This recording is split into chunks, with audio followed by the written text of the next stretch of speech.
all is well.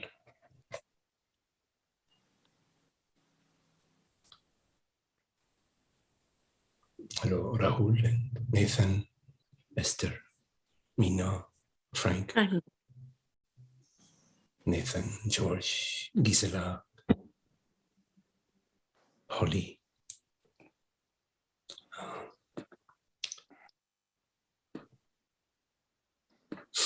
Okay.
So can we listen freshly?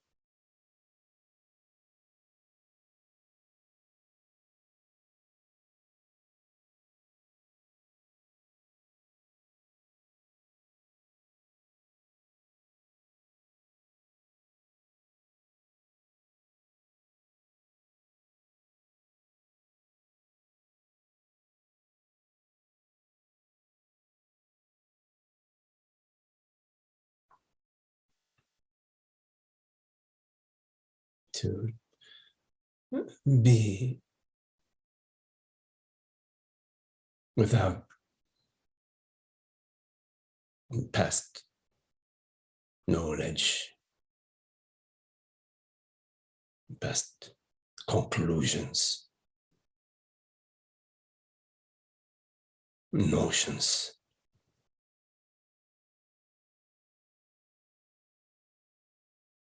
about anything, about ourselves, about the world, about life, about truth, about how things should be or how things are.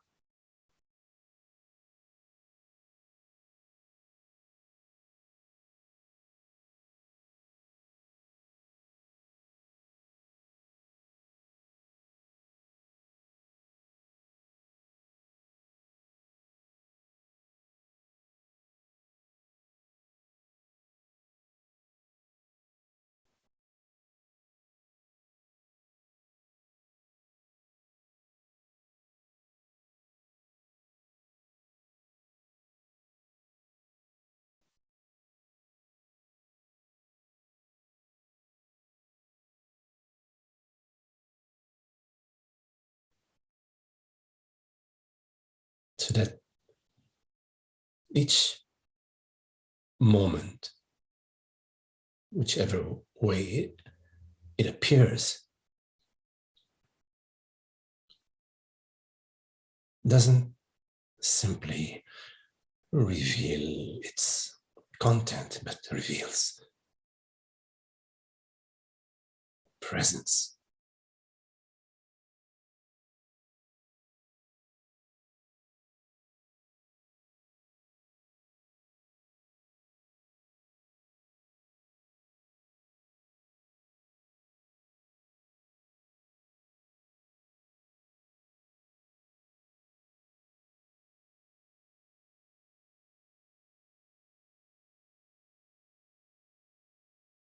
Before the mind labels experience as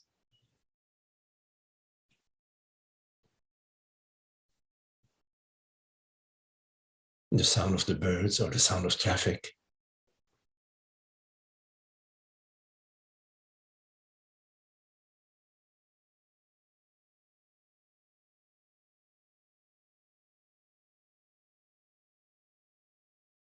presence is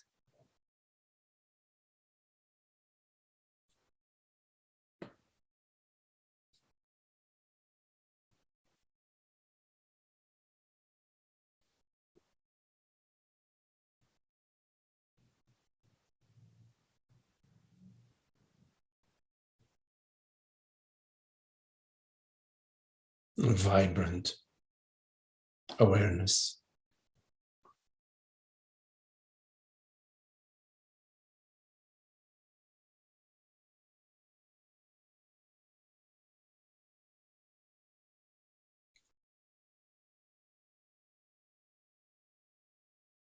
Before the blue color of the sky appears in the mind, the sky is colorless, is there as this borderless space, infinite space, colorless, shapeless.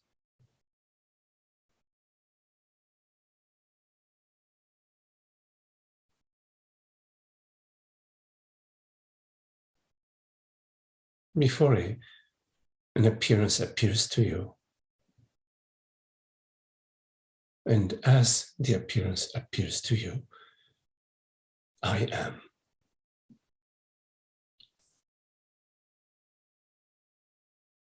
Not I am somebody,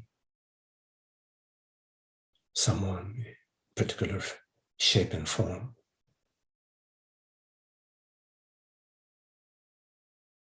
But the amness of being.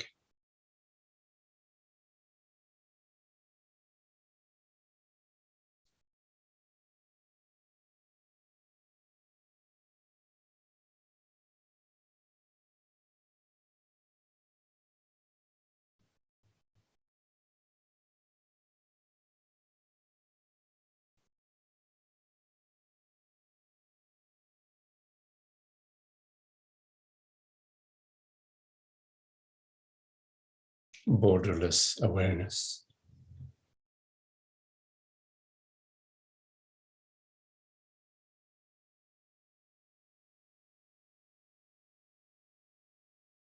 Which takes on the form of a thought or the form of a sensation or image.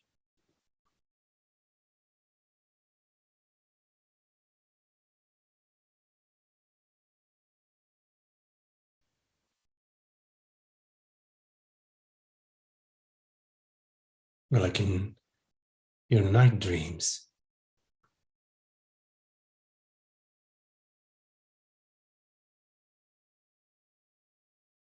shapes and forms and sensations appear to you out of your very being, out of yourself, you, the dreamer.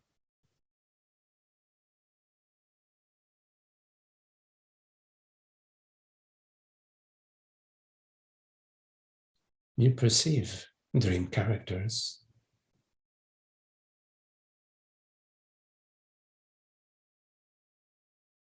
dream events,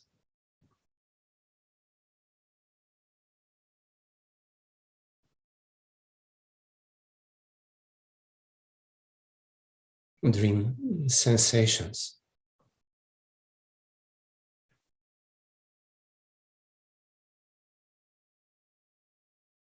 It is undeniable that you perceive your dreams.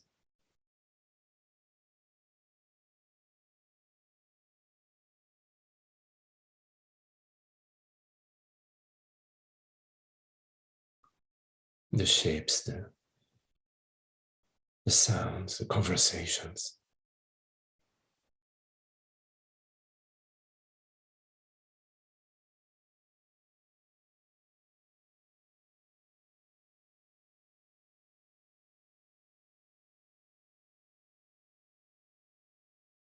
You are even surprised by certain events in your dreams.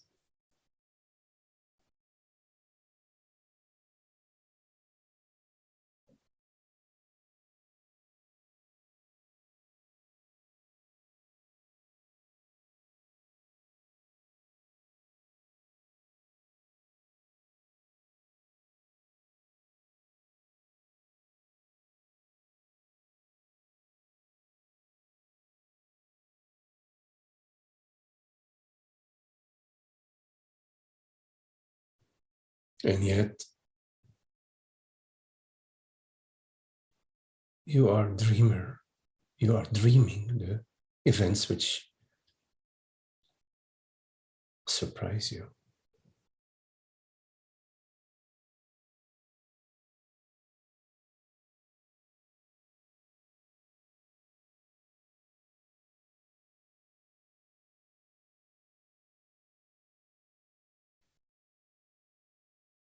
You are dreaming the happy events, the unhappy events.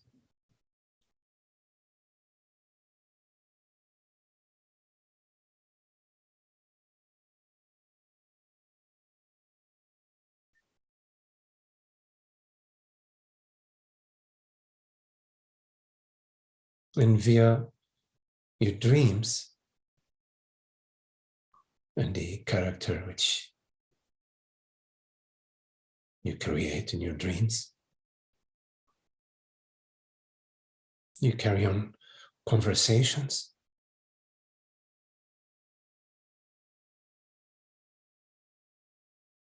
relationships.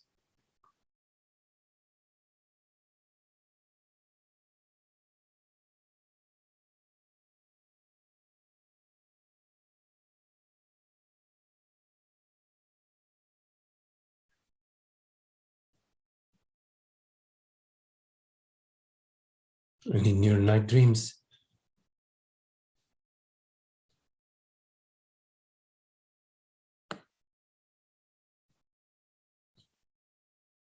people appear and disappear to you. In a flash, somebody is there and next moment is no longer there.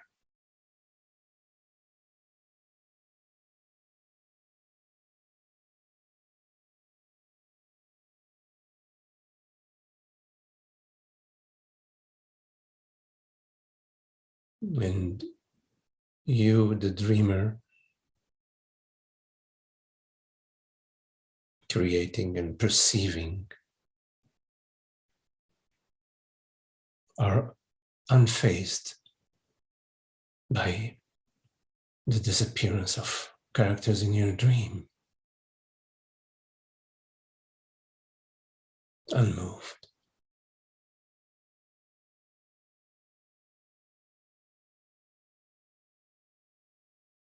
Although you may dream that character A in your dreams is heartbroken by the loss of character be.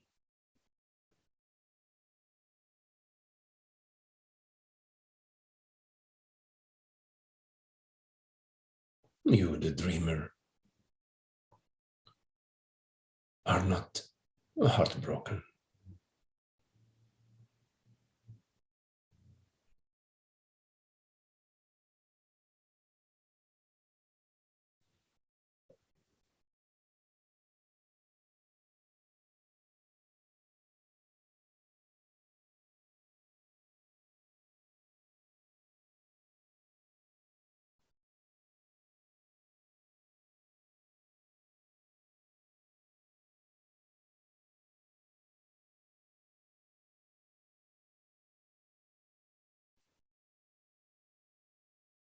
And at times in your night dreams,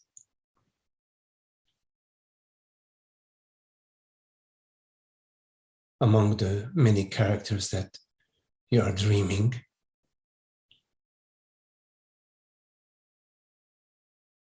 you may dream yourself to be a particular character among the many.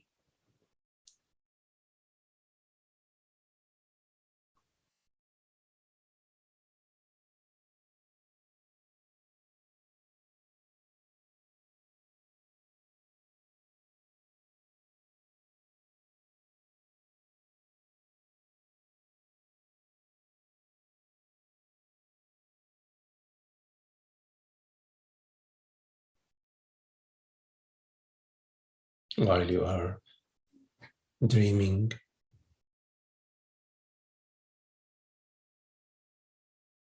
all the thoughts and sensations and feelings of all your dream characters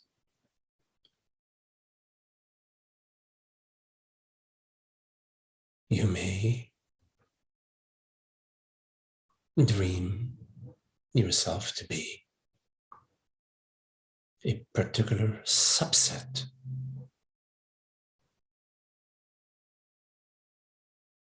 of your entire dream.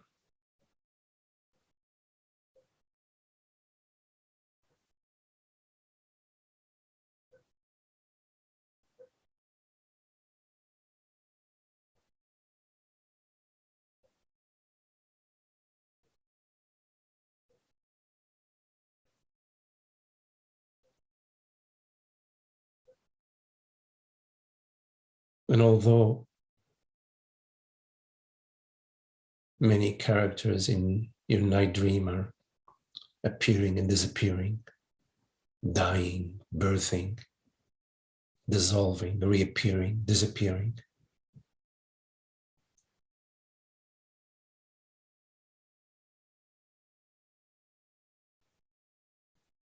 when you dream yourself to be a particular character,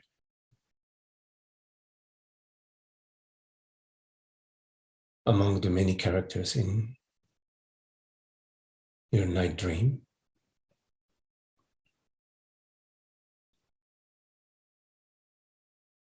if you find yourself to be at the edge of precipice about to fall, your heart starts pumping.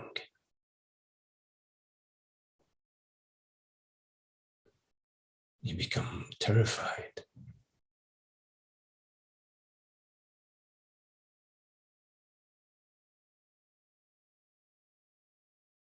You become terrified, although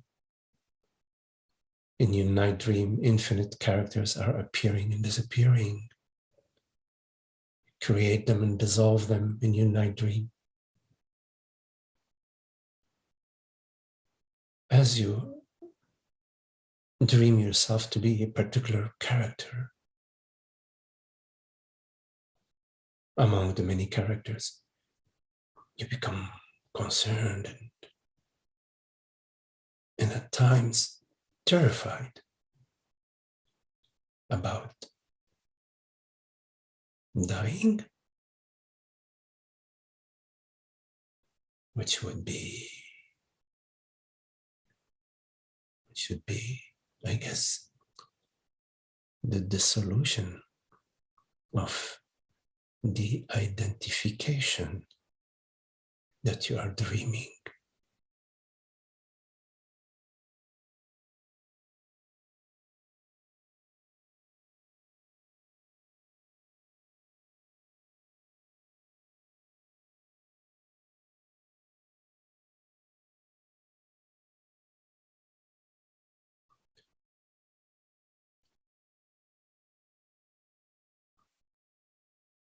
This goes to show what an excellent dreamer you are.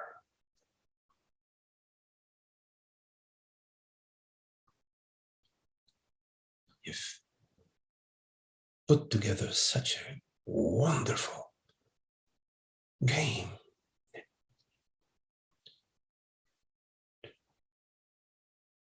To fool yourself via your dreams. Terrorize yourself.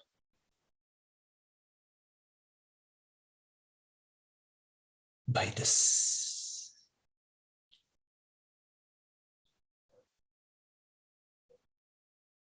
dreamt identification with a particular character among the many, many, many characters that you are dreaming.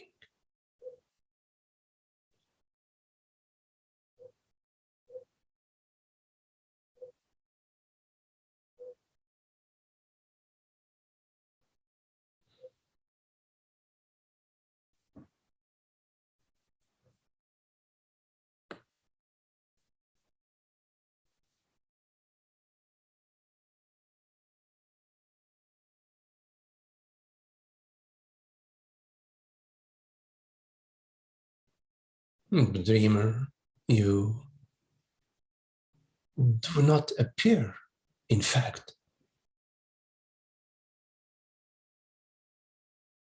You do not appear.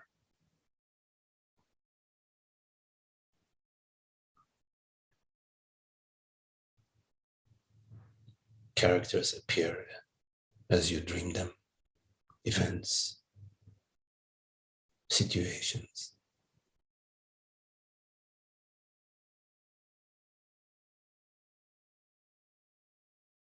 You do not appear. And yet, without you, the dreamer, without you,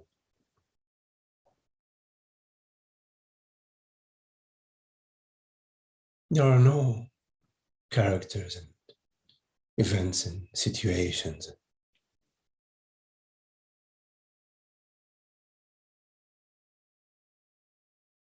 Without you, the characters in your dream,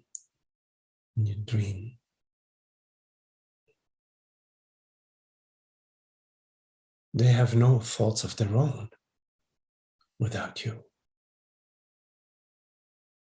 They have no life of their own, in fact, without you dreaming them.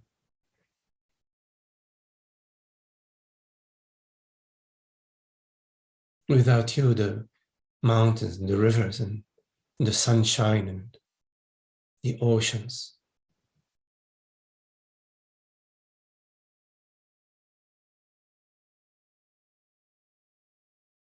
have no substance of their own.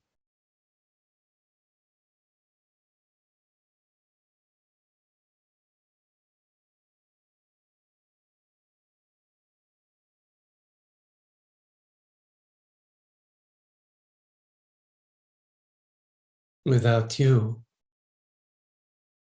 the infinite sensations of your dream characters do not even exist. Their feelings, their emotions, their memories, their stories,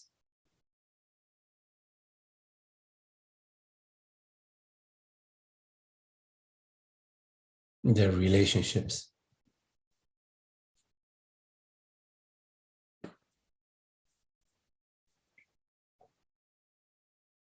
Have no substance whatsoever.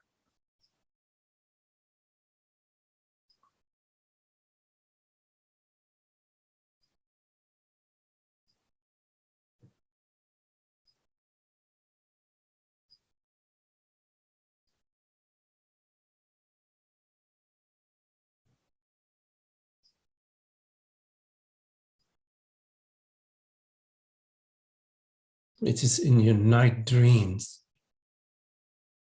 that you dream, you create a character crying for help.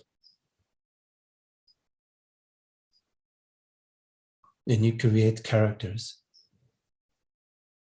ignoring those cries for help, and you create characters rushing to help and to assist.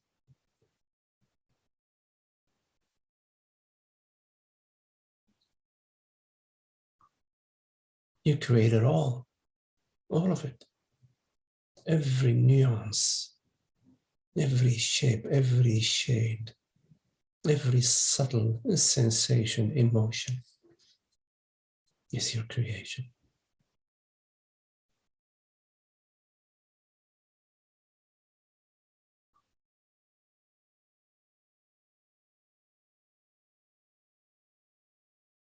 In this moment, you perceive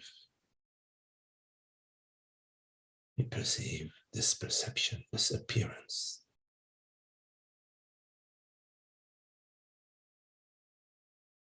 Like in your night dream, that which you perceive arises out of the dreamer's mind.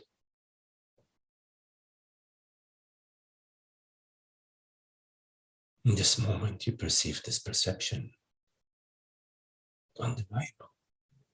Shapes, colors, shades, vibrations, sensations.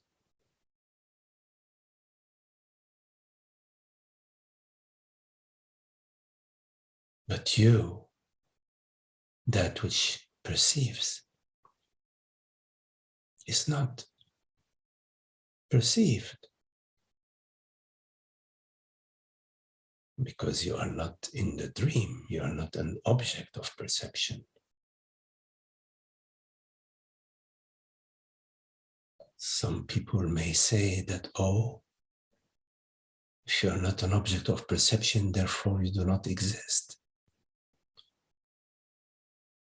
But that very thought is your own creation. You create that thought. Like in your night dream, when you're observing a certain conversation, you create that conversation. You're creating the characters and the script, the narrative. Similarly, in this moment,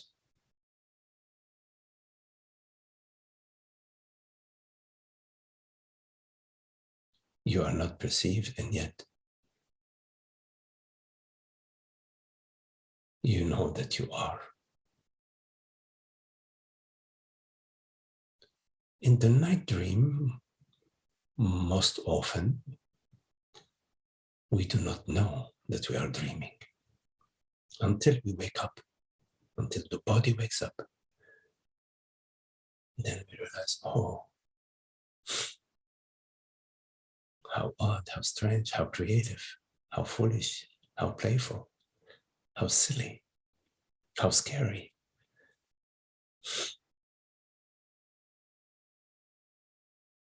But right now, what is it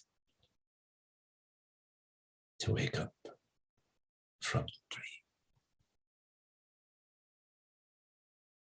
Is it possible to realize right now in this moment that I am the invisible reality? You could say the daydreamer if you want. better. I prefer the reality, the awareness, that which is invisible as an object, that which is not in the field of perception, but that which is the creation of the entire field of perception, the creation of mentation, sensation, moment by moment, right now.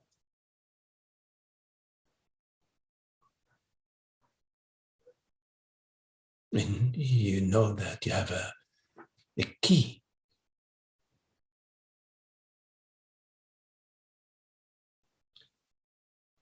And the key is the I.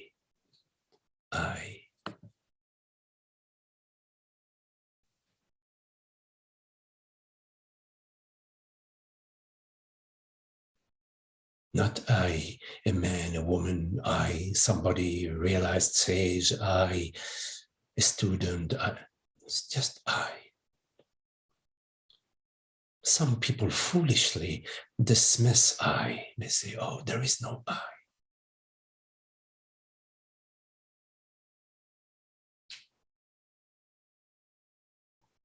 They confuse it.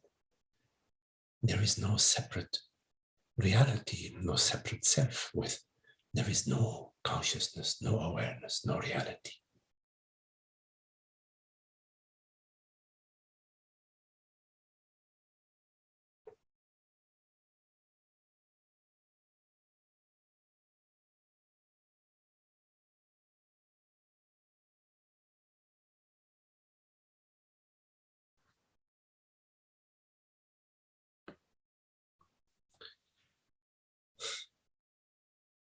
Anyways, enough spoken.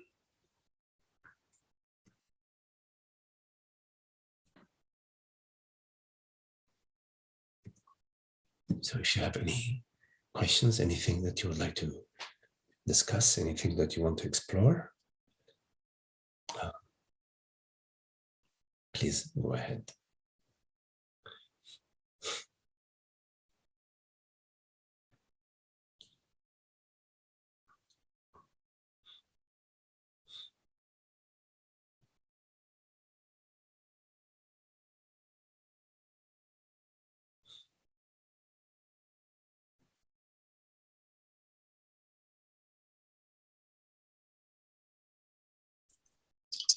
Hi there, Magdi. No, George. I guess the basic question is how to wake up from the dream.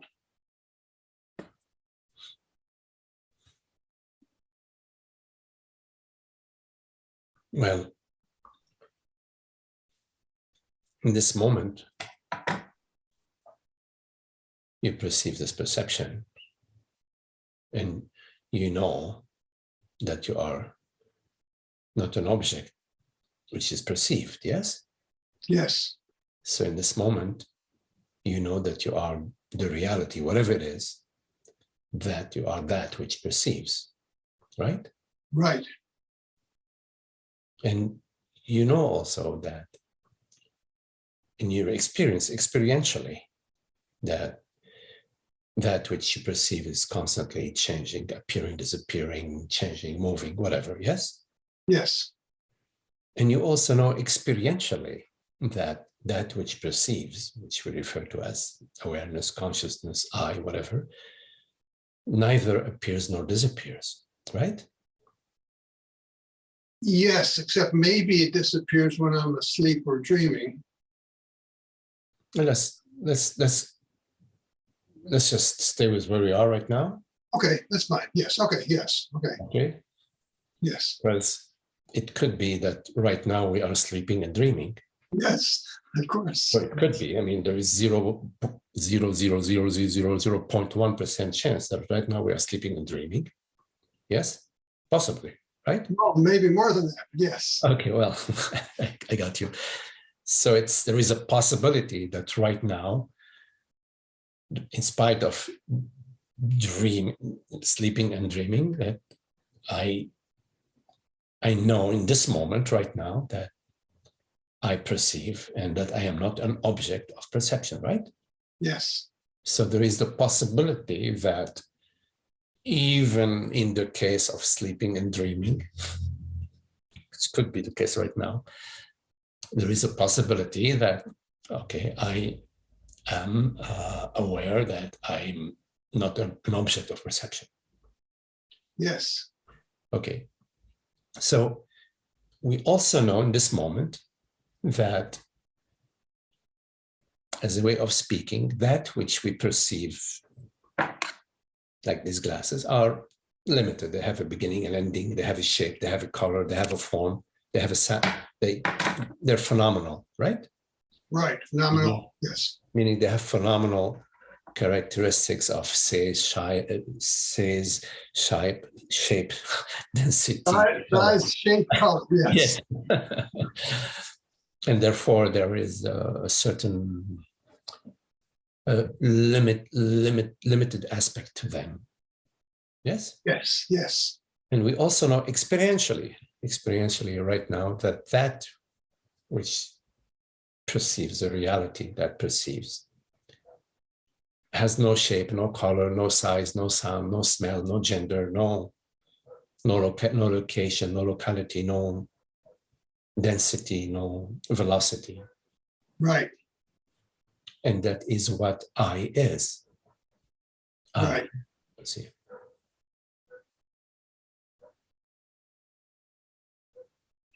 So in this moment,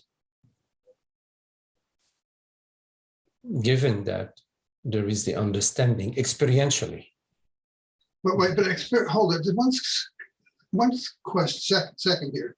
Experientially, I don't know that there isn't a perceiver, an I that perceives.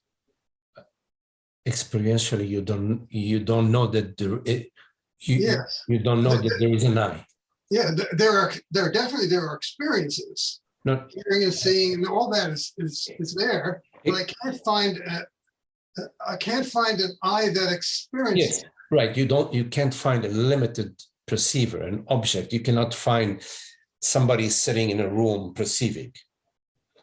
Right, but I'm not sure I can. Yeah. Yes. Okay. But can you deny that you perceive? No, of course not. There is perception. There is perception, so therefore there is perceiving, and there is whatever it is. There is something rather than nothing. There is a reality which we refer to as something rather than nothing. Yes, there's that reality. There's an experience of that reality. My question. I'm sorry. Go ahead. Your question is? My question is, I can't find an experiencer of that reality. Right. Exactly. There was no question about an experiencer. Oh, okay. The question was, we cannot deny the reality, that which perceives. We cannot deny that there is perception, and that this perception isn't like out in the vacuum. We refer to it as I perceive. It's not like a perception floating out in space. It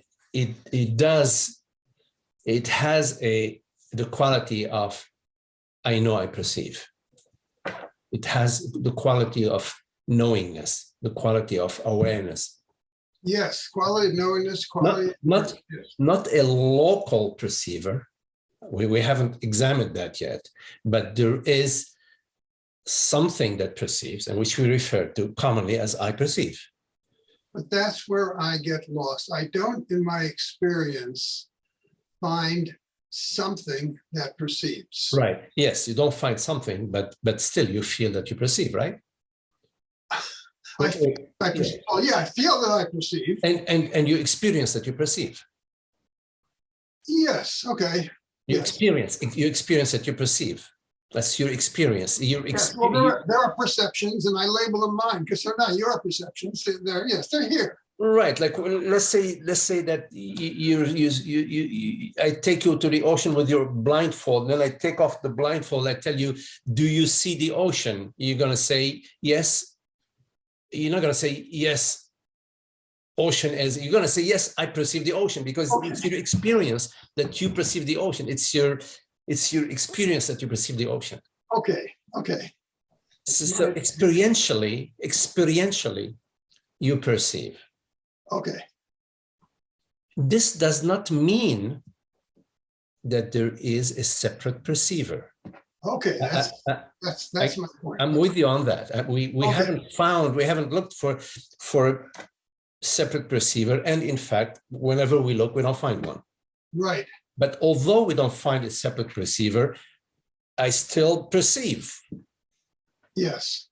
Now, this I which perceives is what is that I that perceives? Wow. I don't know. Right. Well, who would know? You might know. Ask yourself, if I perceive and I don't know what is this I that perceives, then the question is, who would know? Only knowingness must belong to that I, whatever that I is. We have to go to that I, knock on the I's door. Hello, I will open the door, and then we'll say, I see who you are. Now I know. You can't go to somebody else than I. You cannot go to a non-I, knock on the non-I door, and the non-I opens the door and says hello, and you tell them, hey, I'm looking for I. What is this I? Because that non-I will say, I don't know. Go knock on I's door. Right. So we're going to go knock on I's door in order to find out what is this I. Because we know we have not found a separate entity that is big, small, intelligent, power, that is a separate. We haven't found a separate entity that perceives. Right, but knocking on I's door is a metaphor. Of course. And how does one knock on I's door? No, that's a good question. Now, so in order to knock on I's door, we have to go to I and knock on their door. Now, I is I. So I don't need to, I'm knocking on the door, but I'm already inside. You follow? It's a little tricky, I know, but play with me. I want to knock on the door, but I'm already inside. So I'm knocking on my door. So therefore, I don't need to look outside. I don't need to go out. I don't need to go to the market. I don't need to go to the church. I don't need to go to the rabbi. I don't need to go to the guru. I can I'm already there. So I look there. I ask myself, what is I? And the answer is I. Well, okay, what do you look like? I answer, well, that's a silly question. Right. What do you mean, what do I look like? I is I. I has no color, no shape. Right. And yet, okay, well, let's just what gender are you? Well, I has no gender also. I have no gender. Okay, where are you located? No location. No location. Are you for real? Well, if you're, I'm as real as the question you're asking. Right, yes, okay. And there is a question. I mean, I'm not going to deny there is no question. So I'm as real as the question that you're asking. Okay. So I'm as real as you.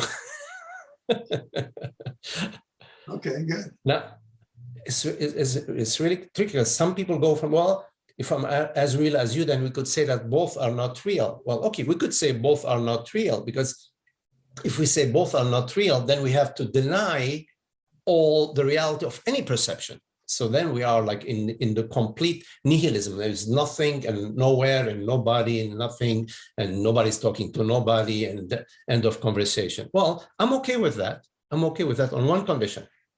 One condition. If that answer brings you the peace, because all this conversation we're having right now, the whole Advaita, the whole 7,000 years of Advaita are about causeless peace, freedom of being. They're not about sound waves, because who cares about sound waves? Sound waves, go to the ocean, the most beautiful sound waves you ever had. Go to a Beethoven concerto, the symphony is the most beautiful sound waves you had. You don't need to go 1 minute.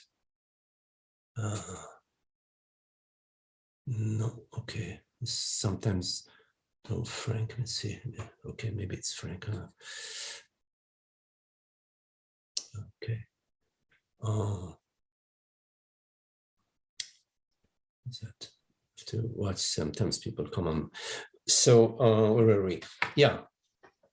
Okay. So No, yeah. I'm willing to acknowledge that there's reality.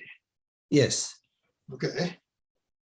No, I don't want to take the nihilist point of view that nothing exists and whatever. Okay, good. So we don't need to follow that line. So there is a reality, and this reality is formless, shapeless, genderless, infinite, non-local, and this is where maybe we had a little trip, me and you, and this is what we refer to as I. Okay, so if you want to use the word I to denote that, that's fine. Okay, so so I know what it's not. It's not local. It doesn't have a location. Doesn't have a color. I know all that. What it isn't. Right. What remains? What remains?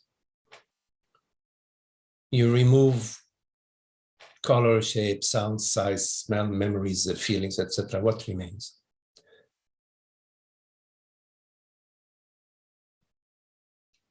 I would say nothing remains. But that's not a satisfactory answer. Well, or I would say I don't know what remains. That's better. You don't know what remains, and yet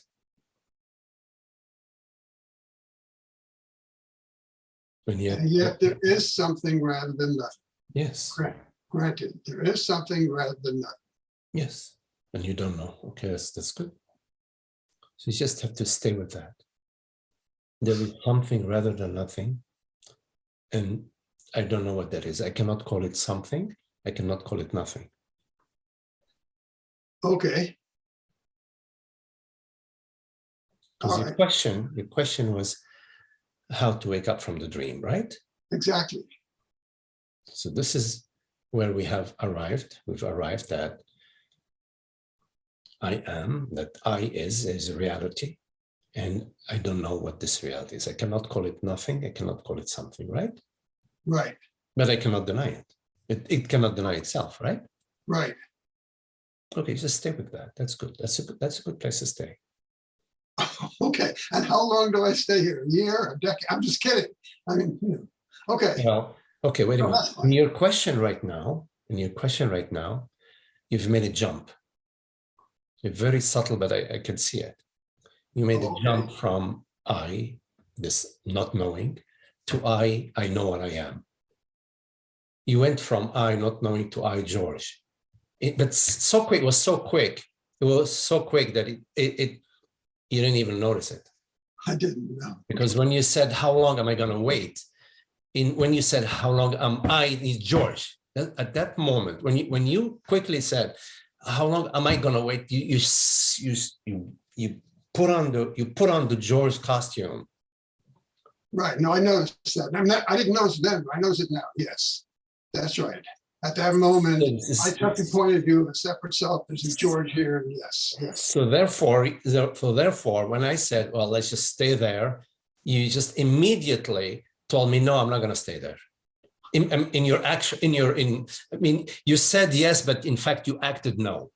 Well, I acted doubtful, like I can stay there, but is that really going to answer my question of how do I wake up? Now, I guess you're saying it will, and I need to trust you. Well, okay, I give you another way of speaking about waking up, In fact,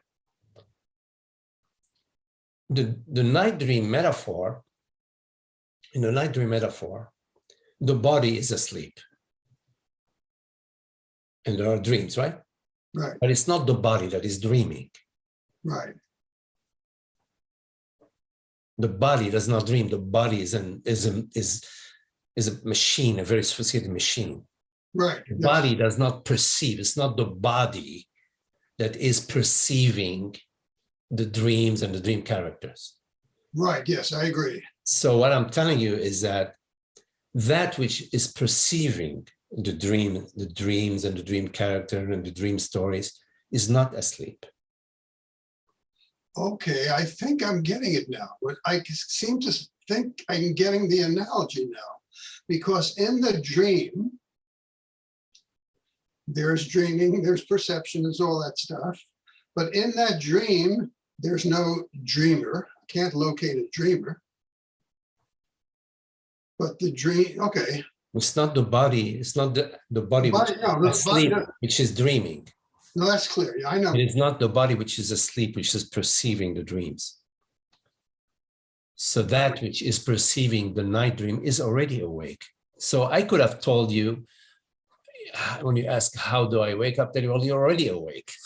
But that's also not satisfactory. Right. But also it's true. It would be correct. It would be a correct statement. Yes, say, but you're already awake. There are lots of people in the past who said, you've already woken up. Yeah. My attitude is, well, screw you. How helpful is that? I get it. I get it. So, but it's true. But there are certain pointers that are appropriate in certain contexts and different in different contexts. The way I'm addressing your question about how do I wake up is to contemplate that the belief that you are George. Okay. Is not what you are. Clear. And in the absence of the belief that you are George, I remains. Okay.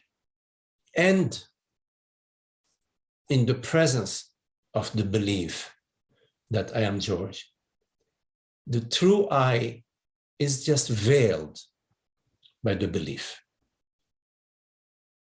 It's not that the true I has been replaced by the belief that I am George, but it's been veiled. It's been veiled. You are not blind, you're just veiled. Yeah, my attention is on the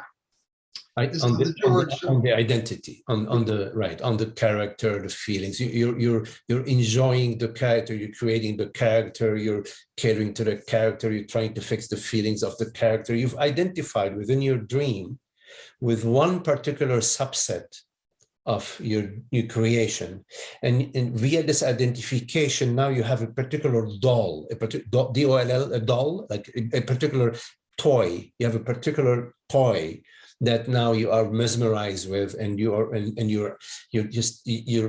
life, your whole life is this toy. Right. That's accurate. Yes. Okay. So there is an understanding about that. You need to understand that. You need to understand, not just understand, but also experientially to sort of get a sense that you are this awareness, that in this moment there is awareness, that awareness is real. Okay. The reality of your experience is not phenomenal, is not the screen, the images on the screen, or the sensations or the thoughts or the feelings. That the reality of your experience is non-phenomenal, is awareness. Okay. And stick with reality. Stick with reality. Awareness. There are not two realities: awareness and George. Okay. All right. Very good. I think you have answered my question, and what I'm going to need to do is to listen to the recording again. But I think I've got what you're saying to me. I'll listen to it to clarify, but I think what you're saying is to contemplate that there's a reality here, which we call I. There's no phenomenal I, we know that. And what I can do, I don't say I can do, but is just to contemplate. I don't want to use the word think about, because that's not the right word. Somehow contemplate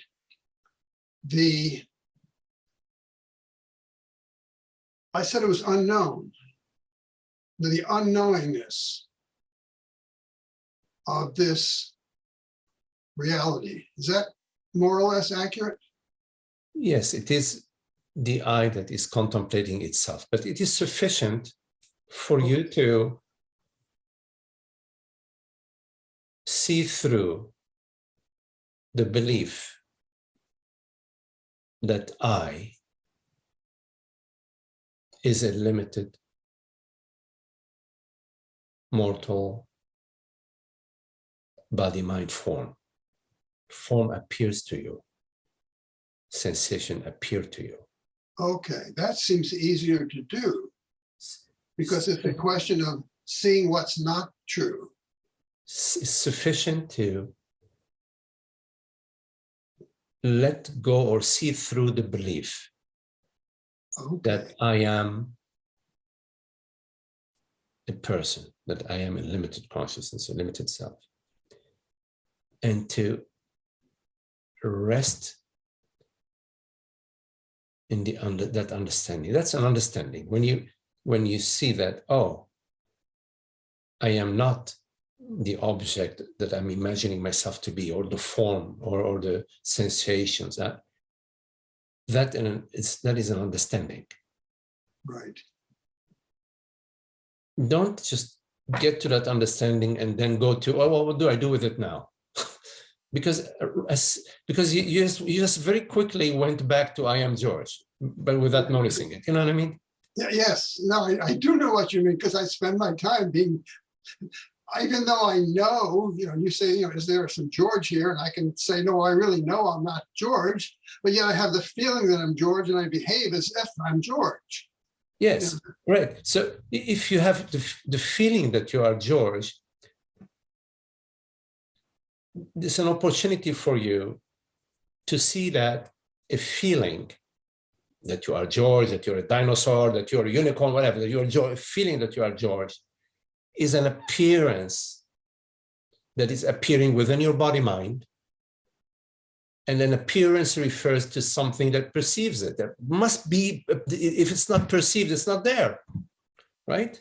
Yes, I get it. Yes, because when I said, I get it now, because when I said I have the feeling, what I implicitly was saying, well, I have the feeling and therefore it's got to be so, or I have the feeling, therefore I've got to go with it, or I have the feeling, therefore I have to obey it or something. But I see what you're saying. I have the feeling.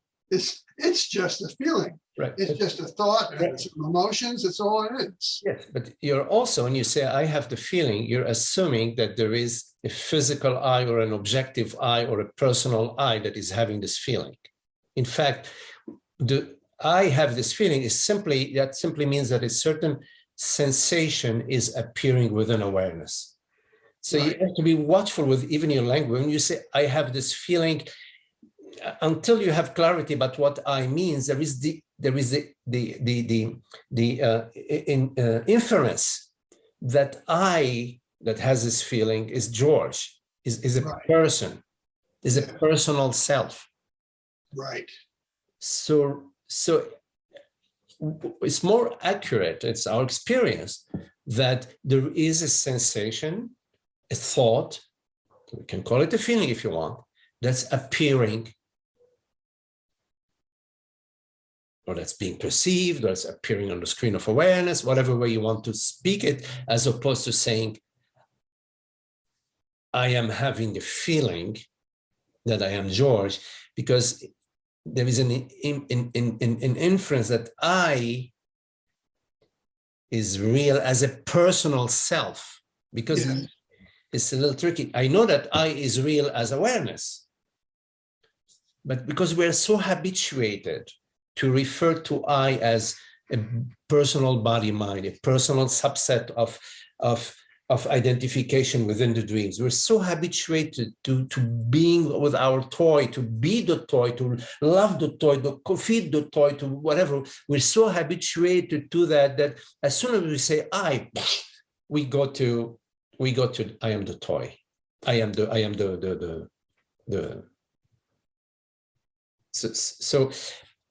so when you say, I keep going back to the feeling that I am George, you're experientially, and you have to kind of see that experientially, what you are saying, what your experience is saying, is that there is a thought and a sensation arising on the screen of awareness. Okay. Well, so just one question now.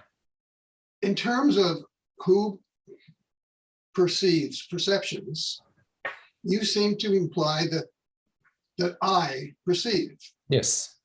So why, if I perceive, isn't it also true that I think thoughts? Yes. I think all thoughts. Okay, and isn't it also true that I experience all feelings? I experience all feelings, yes. So I thought you said that there was a problem with that. I'm confused now. Yeah, because the distinction in when I say I perceive all perceptions is that the I that perceives all perception isn't limited to perceiving the perceptions via the body mind, via the window called Magdi. While in ignorance, let's say, we believe and we feel that the I which perceives all perceptions is limited. I'm only limited to the perceptions via the body mind Magdi. Do you see? Do you get what I'm saying? I think so. I mean, so there's a distinction. Let's go back to the I who's hearing this voice now. Yes. This I that's hearing this voice is hearing it through the mechanism of the body. Yes. So in that sense, okay. In other words, there's the I that perceives it. The body doesn't perceive. Right. But the body is the mechanism, the ear, the brain, all that kind of stuff. The body is a mechanism. It's a local mechanism. It's a very particular mechanism. It has certain functions, certain modalities. But the I, and it's local. It's local. Right. But the I that perceives is not local, and is not limited. Okay. Is not limited to this particular instrument. Like the power grid. The power grid, a particular light bulb, 40 watt, is capable of certain luminosity and a certain type of excitation at that local point. But the current, which is powering all the billions of light bulbs, is not local. The luminosity of that, but it's a metaphor, you follow the metaphor?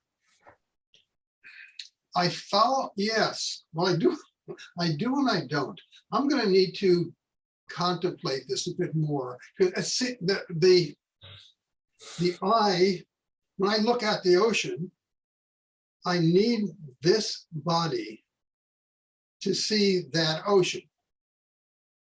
Yeah, you're right. You're right. Via a particular body mind, if you're standing on the shore, if that body is taken to the shore, standing on the shore, via that particular body mind that is looking at the shore, then the ocean is perceived. Yes. Okay. One last thing. And simultaneously, via body mind B, which is downtown New York City, looking at the traffic, on Madison Avenue. Madison Avenue, 51st Street. Okay. Yes.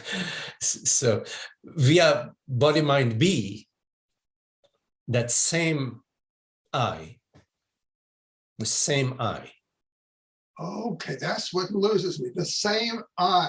is perceiving the traffic. The same I.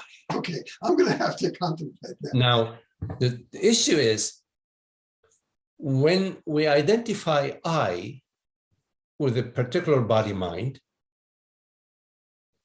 then we say, wait a minute, I can't get it because I, body-mind A, which is by the ocean, is not I, body-mind B, in New York City. When we identify I with the body-mind, we cannot comprehend it. How could a body-mind, how could I/body-mind A, which is perceiving the ocean, perceive I/body-mind B, New York City? Right. And identifying with the mind, identifying with the body-mind is again, in your night dream, when you are identified, you have like, you're dreaming 12 people having dinner, but you dream yourself to be person number 4. Right. And you're eating the salad. Right. Person number 7 is eating a soup. You are not tasting the soup because simply you have in your dreaming yourself to be person number 4. But person number 1, number 2, all 12 persons are you're dreaming, you are creating them, the food that they're going to eat, the taste that they are tasting, the taste that the soup or the salad or the pasta, they are you're tasting them. I get that. So And- I and you don't are taste the soup, but I'm creating. Yes, I'm creating person number 4 who's eating the soup. You're creating the whole thing, every Right, taste, whole thing. every sensation, every conversation, every thought. You are the only taste. You're the creator, the perceiver. Now, in your night dream, sometimes you are surprised. You open a door to get in the elevator, and the elevator isn't there. Oh, but you created the elevator and the elevator shaft. Right. You created it, but yet you are very surprised, and you wake up and say, "My God, that was a close call." Right. Is there a close call? So here in the waking state, we say, "Oh, no, I cannot get it. I don't get it. I don't get it. I don't get it. I don't get it." So take a closer look at the night dream to understand, to really, really see it. Okay. Secondly,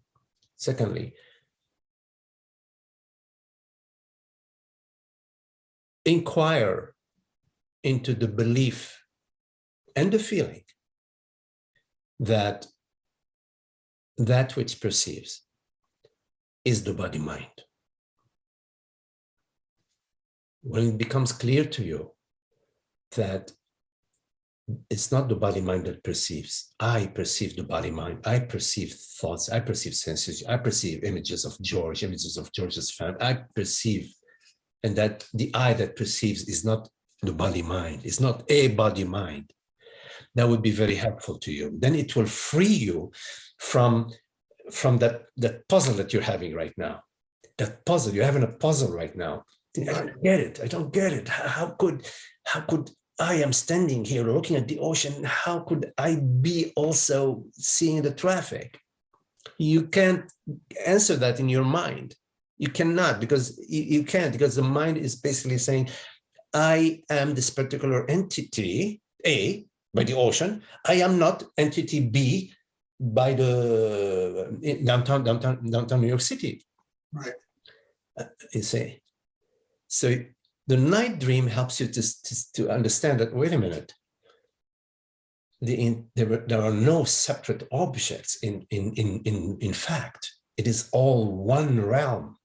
Like in your night dream, it's all one realm. It appears that there are 12 people having dinner in your night dream. it seems so real. Yes, there are 12. This is Joe, this is Betty, whatever. Right. But you're dreaming all of them. So although your experience is that there are 12 people having dinner, it is a fact. Is it in reality? They're all you. Yes, I'm dreaming them all. Right. Awareness in this moment is not an object.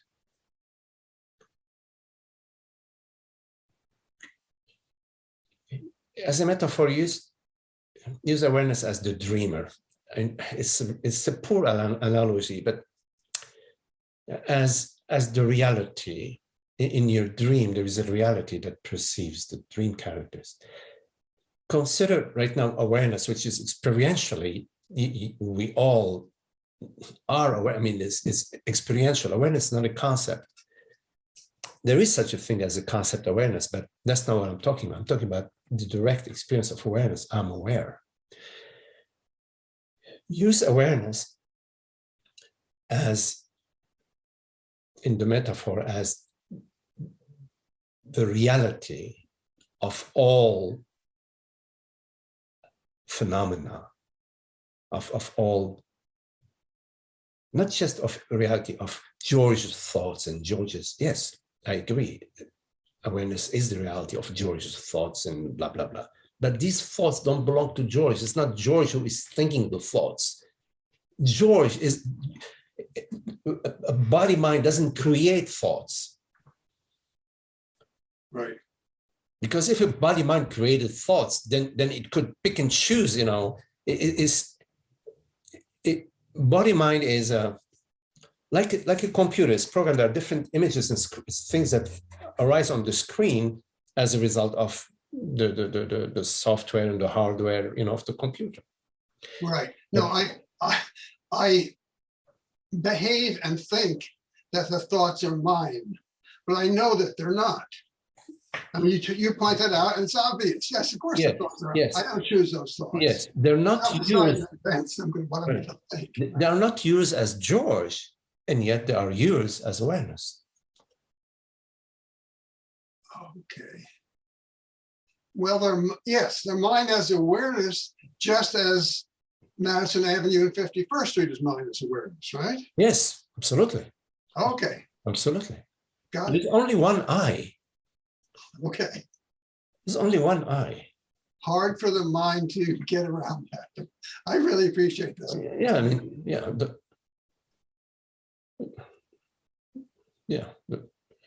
The mind is, there isn't like a mind as such, but what we refer to as mind is the process of the movement, is the creativity of consciousness, of awareness, thoughts, sensations, images, events. It's what we refer to as world, body, mind, body, sensations, inner feelings, inner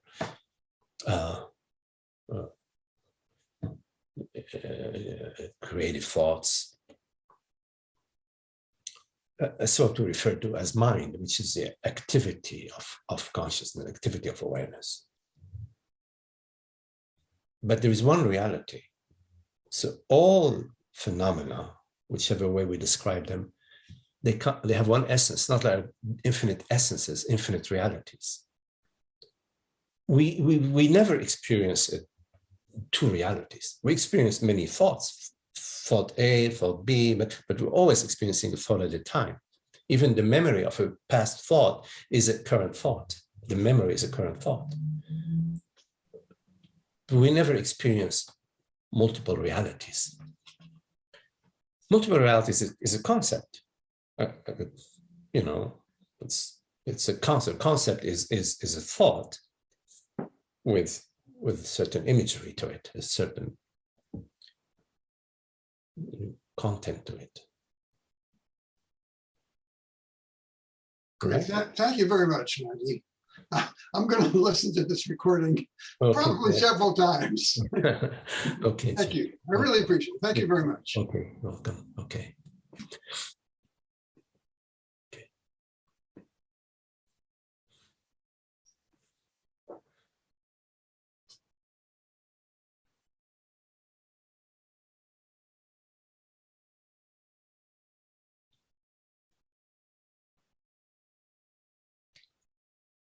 So any questions, any comments? Magdi, just a quick add-on to that. As you were talking, I had this thinking. You said that the George is at the looking at the ocean. Oh, Like if somebody's looking at the body, mind is looking at the ocean. Frank, sorry, Frank. One moment, Frank. I'm not sure that I hear you well. Let's try again. Try again. Can you hear me better now? Yeah. Okay. So. Okay. It's my PC. It's not you. It's my PC. Can you hear me okay now? Yes, a little bit better. Yes. Follow me up on what you guys are talking about. Why does the body mind? Okay, so you said that if George is looking at the ocean, he needs the body. So awareness needs the body to see the ocean. Yes. Why can't awareness? I know this is going to be a really dumb question for people who already understand this, but for me, I still don't understand why consciousness needs the body. Yes. I said yes actually too quickly when you said needs. No. Consciousness doesn't need the body mind to perceive the ocean. It just chose to conceive, create, and put together this system of a particular body, mind, and the ocean. It's not that it needs, and you have complete freedom. You see, consciousness is complete freedom. So why in your night dreams you dream of pink flying elephants? Because it's your freedom, the freedom of consciousness. It's not a need as such, Frank. It's a process. You don't need, consciousness doesn't need a body mind in order to perceive the ocean. It's not like it feels, oh, I need to perceive the ocean. How do I perceive the ocean? Oh my God, I must have a body mind. Let me create a particular body mind and then I can perceive the ocean. No, it's not like that. It's more like it creates, it's creative. And in its creativity, it is infinite. What we know of about the creation of consciousness is a teeny tiny bit of the infinite creativity and the potential of creativity of consciousness. And yet, we look at a grain of sand, we say, oh, wow, how beautiful, consciousness creates a grain of sand. But if you take an electronic microscope and you look at the grain of sand, it blows your mind. There are a zillion things happening, and the more refined the electronic microscope becomes, even further, our mind keeps getting blown even further and further, you see. So, yes, it's. Well, is it because, though, because I was thinking that you said that, the body is like a tool that consciousness is using the body as a tool to perceive the ocean and stuff. Yeah. Now you're saying he doesn't need it. It doesn't need it. But is it because it's like a material, like the body mind is a material thing, at least in belief? Yes. So is the ocean in belief. Yes. So that consciousness needs material tools to perceive material things? Yes, good question. In fact, when we say the body mind is material and the ocean is material, it's just a way of speaking. In fact, there isn't a material body mind or a material ocean. It is all consciousness. It is all consciousness. So like in your night dream, you may dream of an ocean or you may dream of a mountain. Now in your dream, the mountain is more solid, much more solid than the ocean, right? Because it's made out of granite. But the actual substance of the granite mountain and the actual substance of the ocean is the same substance, which is your dream, your creation. So similarly, when we say that the conscious needs a material form, this is just a conceptually we say, oh, well, granite is hard and water is soft, which is fine. It's part of consciousness design to create a mind with all its capacity to conceptualize, to make distinctions, to label, to the diverse potential of the mind to interact and to model and to compare and analyze is also the creation of consciousness, and it's made out of consciousness. So both the mountain and the ocean are made out of consciousness. They're not made out of atoms and molecules. Atoms and molecules are concepts. They're part of our scientific, when we conceptualize, we create models, and we keep refining our models, and as we're refining our models, we create new concepts. So there's quarks, and these are atoms, and positive charge, negative charge, etc. This is the various ways in which a consciousness likes to move. Like if you look, for example, at the wind, if you try to measure the velocity of the wind, there are infinite velocities of wind. There is from barely, if you have the correct instrument, you will be blown, your mind will be blown by how many infinite speed and movement of wind there is. Or if you study the flights of a bird, the flights of birds, there are infinite ways in which, and the path in which they cover. The point that I'm, rambling about is that there isn't, in fact, anything that you can put your finger on and say, this is material, and this is not material. There's a whole range is a whole spectrum. When you say material, a whole spectrum of mind, a whole spectrum of thoughts, of concepts. But reality is one. Truth is one. The consciousness is one, not as a concept, as a reality.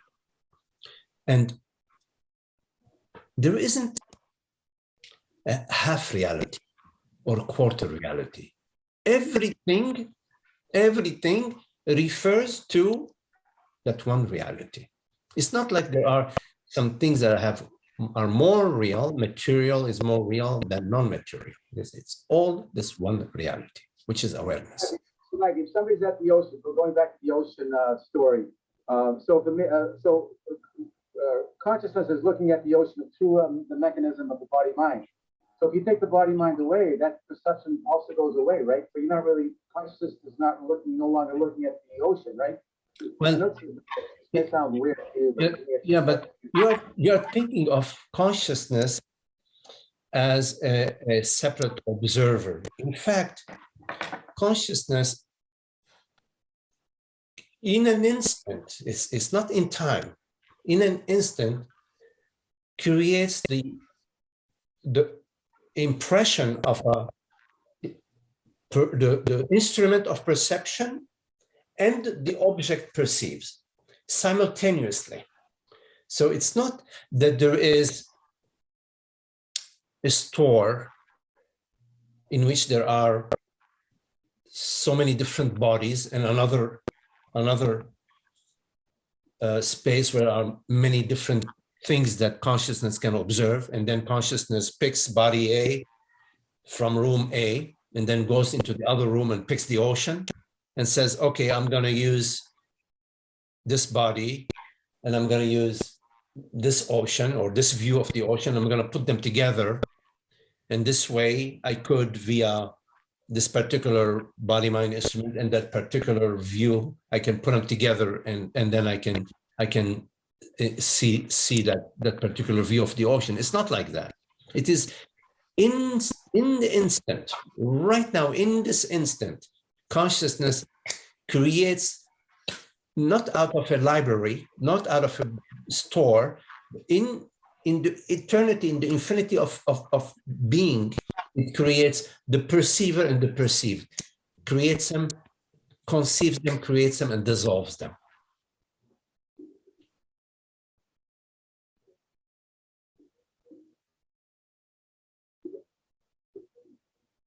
And it is doing so in infinite ways, not after you finish this, after you finish dinner, you go for a walk, after you finish a walk, you read a book, after you read a book, you go to sleep. No, it's not like that. It's not linear. It is not unfolding in time. It is unfolding in the now. And the now is not in time. And because the now is not in time, is not either in space. The now is not in space, neither in space nor in time. So therefore, the experience of consciousness is not in time and not in space. Not in time doesn't mean a long time. It means eternal, it means outside of time. And not in space doesn't mean a lot of space. It means infinity. So we are used to think in linear time. We are used to think in linear time, or then, and after that, and after this, and before that, and so on. And we think that, oh, consciousness operates in time, and with objects.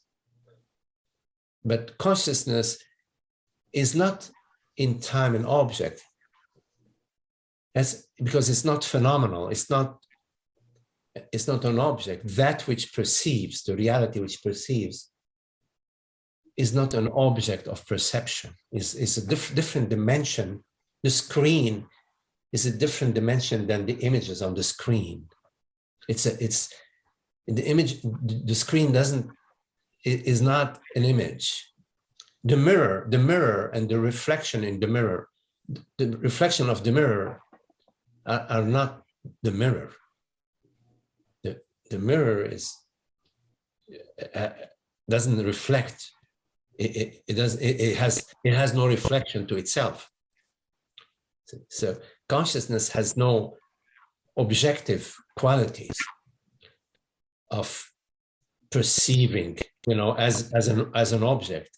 It perceives, but not in time, not in the way we usually define perception in time. Oh, at 2 o'clock I perceive this and that. No, it's perception in the now.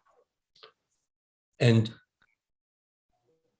it's a perception consumption. It consumes what it perceives as it perceives it, as it creates it, perceives it, and consumes it.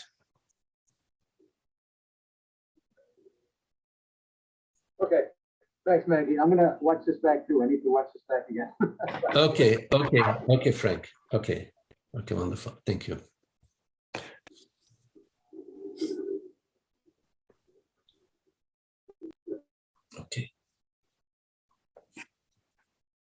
Okay, so I think it's very lovely to be with you. Nathan, Frank, Raoul, Holger, Mina, Alan, Holly, and George.